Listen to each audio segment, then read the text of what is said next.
ದೇವಸ್ಥಾನಕ್ಕೆ ಹೋದೋಳು ಇಷ್ಟು ಬೇಗ ಏನಕ್ಕೆ ವಾಪಸ್ ಬಂದ್ಬಿಟ್ರಿ? ದೀಪಿಕಾ ಏನಾಯ್ತು? ಯಾಕೆ ನಮ್ಮನ್ನ ಇಷ್ಟು ಆತ್ರವಾಗಿ ಕರೆದೆ? ಅಭಿ, ಇವಳು ನಮ್ಮ ಹತ್ರ ಸುಳ್ಳು ಹೇಳ್ತಿದ್ದಾಳೆ. ಮನೆಗೆ ಯಾರೋ ಬಂದು ಹೋಗಿದ್ದಾರೆ. ನನ್ನ ಮಾತನ್ನ ನಂಬಿ, ಬೇಕಿದ್ರೆ ನೀವೇ ಇವಳನ್ನ ಕೇಳಿ. ದೀಪಿಕಾ, ಸುಮ್ನೆ ಏನೇನೋ ಹೇಳ್ಬೇಡ. ಮನೆಗೆ ಯಾರು ಬಂದಿಲ್ಲ.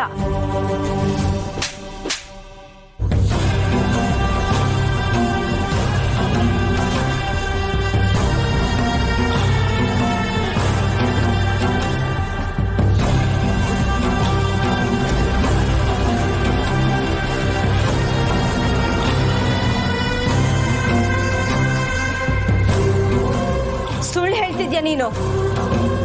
ದೀಪಿಕಾ ಅವರೇ, ಏನ್ ಮಾಡ್ತಿದ್ದೀರಾ? ನಿಧಿಗೆ ಯಾಕೆ ಹೊಡೆದ್ರಿ? ನನ್ನ ಮಾತು ಕೇಳಿ ಬಾಬಾ, ಇವಳು ನಮ್ಮಿಂದ ಏನೋ ಮುಚ್ಚಿಡ್ತಿದ್ದಾಳೆ. ನಾನು ಅಲ್ಲಿಂದ ಬಂದಾಗ ಇಲ್ಲಿಂದ ಯಾರೋ ಓಡೋದಾಗ ಅನ್ನಿಸ್ತು.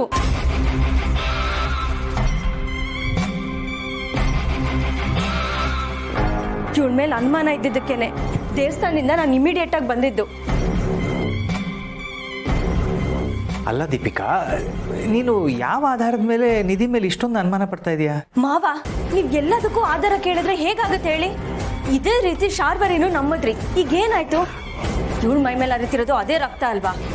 ಇವಳೆ ನಮ್ಮ ಮನೇಲಿ ನಡೀತಿರೋ ಎಲ್ಲ ವಿಷಯನೂ ಆ ಶಾರ್ವರಿಗೆ ಹೇಳ್ತಿರೋದು. ಇವಳೆ ಶಾರ್ವರಿಗೆ ಸಪೋರ್ಟ್ ಮಾಡ್ತಿರೋದು. ದೀಪಿಕಾ ಪ್ಲೀಸ್, ನಾನು ಯಾವತ್ತೂ ಆ ಥರ ಮಾಡೋಳು ಅಲ್ಲ. ಹಾಗೆಲ್ಲ ಮಾತಾಡಬೇಡ. ನಿಧಿ, ದಯವಿಟ್ಟು ನಿಜ ಹೇಳು, ಮನೆಗೆ ಯಾರಾದ್ರೂ ಬಂದಿದ್ರಾ? ಇಲ್ಲ ಅಣ್ಣ, ನಾನು ಯಾಕೆ ಸುಳ್ಳು ಹೇಳಿ? ಹೌದಾ? ಸುಳ್ಳು ಹೇಳ್ತಿಲ್ಲ ಅಲ್ವಾ ನೀನು? ನೀನು ಫೋನ್ ಚೆಕ್ ಮಾಡಿದ್ರೆ ಎಲ್ಲ ಸತ್ಯನೂ ಗೊತ್ತಾಗುತ್ತೆ. ಫೋನ್ ಕೊಡು.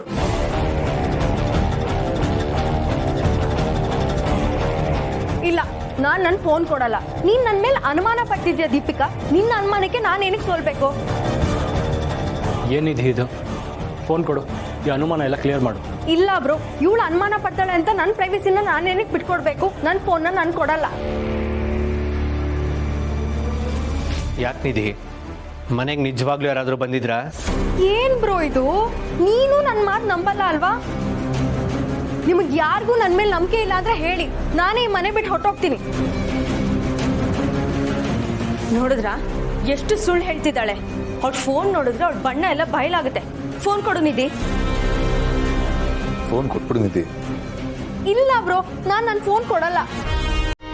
ಇವ್ಳು ಖಂಡಿತ ಏನೋ ಮುಚ್ಚಿಡ್ತಿದ್ದಾಳೆ. ಅದು ಸತ್ಯ ಏನು ಅಂತ ನಮಗೆ ಗೊತ್ತಾಗ್ಲೇಬೇಕು. ಒಂದ್ ನಿಮಿಷ.